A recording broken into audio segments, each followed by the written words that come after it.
नमस्कार, मी विलास बडे. तुम्ही पाहताय आपला महाराष्ट्र. भोंदू अशोक खरात सोबत राजकीय पुढाऱ्यांसोबतचे फोटो आणि व्हिडिओ महाराष्ट्रात व्हायरल झाले. त्यानंतर राजकीय वादंग पेटला. खरातशी जवळकीमुळे चाकणकरांना राज्य महिला आयोगाच्या अध्यक्षपदाचा राजीनामा द्यावा लागला. पण हे प्रकरण इथंच थांबत नाही. सामाजिक कार्यकर्त्या अंजली दमानी यांनी एक सीडीआर बॉम्ब टाकलाय, ज्यामुळे राजकीय वर्तुळात एकच खळबळ उडाली. दमानियांचा सीडीआर बॉम्ब.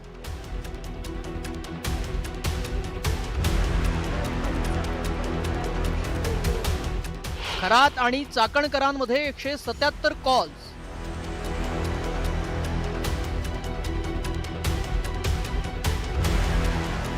एकनाथ शिंदेंसोबतही 17 वेळा संभाषण.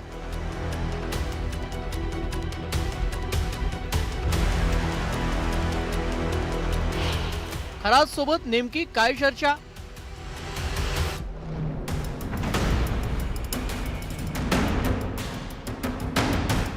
भोंदू अशोक खरात कुणाकुणाच्या संपर्कात होता याची माहिती समोर आल्याचा दावा सामाजिक कार्यकर्त्या अंजली दमानी यांनी केलाय.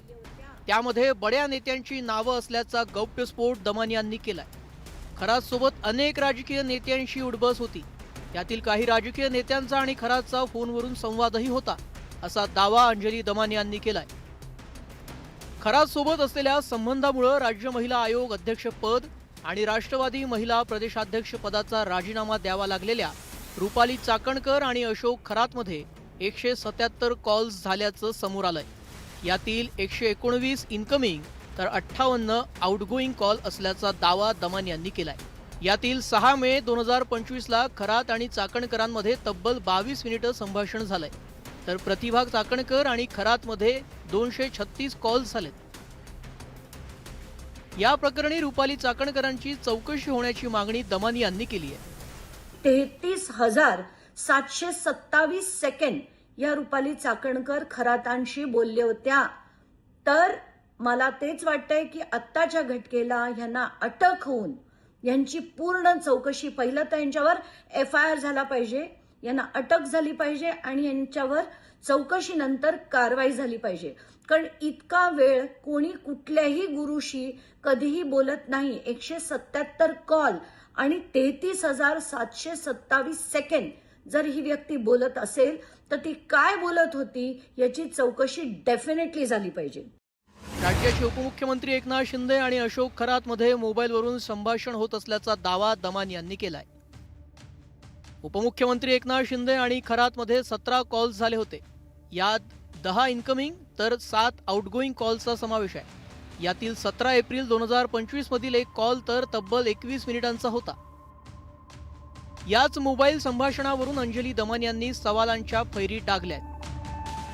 आत्ताचे महाराष्ट्राचे उपमुख्यमंत्री एकनाथ शिंदे यांचे तब्बल 17 कॉल्स हे अशोक खरातांना नॉर्मल सेलफोनवरनं झाले होते. आता व्हॉट्सॲप किती झाले आणि इतर किती झाले मला माहित नाही, पण 17 कॉलपैकी 10 इनकमिंग आणि 7 आउटगोईंग कॉल्स होते, ज्याच्यात सगळ्यात जास्त वेळ हे 21 मिनिटं यांच्यात संभाषण झालं. तर आत्ताच्या घटकेला जर महाराष्ट्राचे उपमुख्यमंत्री एकनाथ शिंदे हे जर अशा व्यक्तीला 17 त्यांचे कॉल झालेत, ते कशासाठी झालेत ह्याचं उत्तर एकनाथ शिंदेनी देणं गरजेचं आहे. केवळ एकनाथ शिंदेच नव्हे तर अनेक राजकीय नेत्यांचे आणि खरातचे कॉल्स झाल्याचा दावा दमानी यांनी केलाय. चंद्रकांत पाटील आणि खरातमध्ये 8 वेळा संभाषण झालं होतं. तर राष्ट्रवादी काँग्रेसचे प्रदेशाध्यक्ष सुनील तटकरे आणि खरातमध्ये 8 कॉल झाले होते. तर आशिष शेलार आणि खरातमध्ये 1 कॉल झाला होता. हे केवळ नॉर्मल कॉल्सचे रेकॉर्ड आहेत. व्हॉट्सअप कॉलची संख्या यापेक्षा कितीतरी पटीनं जास्त असू शकते, अशी शंकाही त्यांनी व्यक्त केली. चंद्रकांत पाटील जे भाजपचे पूर्व मंत्री होते त्यांचे 8 कॉल्स आहेत. सुनील तटकरे यांचे 8 कॉल्स आहेत आणि आशिष शेलार यांचा देखील 1 कॉल आहे. आता हे मी नॉर्मल कॉल बद्दल बोलतेय. याच्यात व्हॉट्सॲप कॉल्सचा काहीही उल्लेख नाहीये, कारण त्याची माहिती आपल्याला मिळू शकत नाही. अंजली दमानियांनी अशोक खरात आणि राजकीय नेत्यांच्या फोन कॉल्स बाबत गौप्यस्फोट केल्यानंतर याबाबत शिवसेना नेत्यांनीही प्रतिक्रिया दिली आहे. मला काही वेळेला असं वाटतं की ते खरातला आपण वाचवतो की काय, म्हणजे आरोप प्रत्यारोप कुणावर होत आहेत, ज्यांनी खरा गुन्हेगार आहे तो बाजूला आणि इतरांवर आरोप. जे काही चौकशीत समोर येईल, मग कोणत्याही पक्षाचा असू द्या, कोणताही नेता असू द्या, त्याच्यावर कारवाई सरकार करणार आहे, म्हणून त्याची चिंता करू नये ना. आता रोज एकच विषय चालू आहे, खरात आणि त्याच्या संबंधित असलेले पुढारी. अहो, पुढारी काय असेल, अधिकारी काय असेल, जो जो त्या पापामध्ये सहभागी असेल सर्वांवर कारवाई ही केली जाणार आहे, म्हणून त्याची चिंता कुणी करू नये. केवळ राजकीय नेत्यांसोबत नाही तर देश आणि परदेशातूनही खरातला कॉल्स येत होते.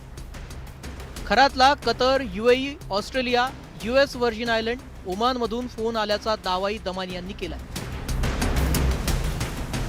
अंजली दमानिया यांनी ही सर्व माहिती मुख्यमंत्री, पोलीस महासंचालक आणि SITच्या प्रमुख तेजस्वी सातपुते यांच्याकडे पाठवली आहे. खरात आणि या राजकीय नेत्यांशी केवळ ओळख नव्हती तर त्यांचा एकमेकांशी संपर्कही असल्याचं यातून समोर आलंय. खरात आणि राजकीय नेत्यांमध्ये नेमकं काय संभाषण झालं होतं याचा तपास करण्याची मागणी दमानियांनी केली. Bureau report, news 18 Marathi.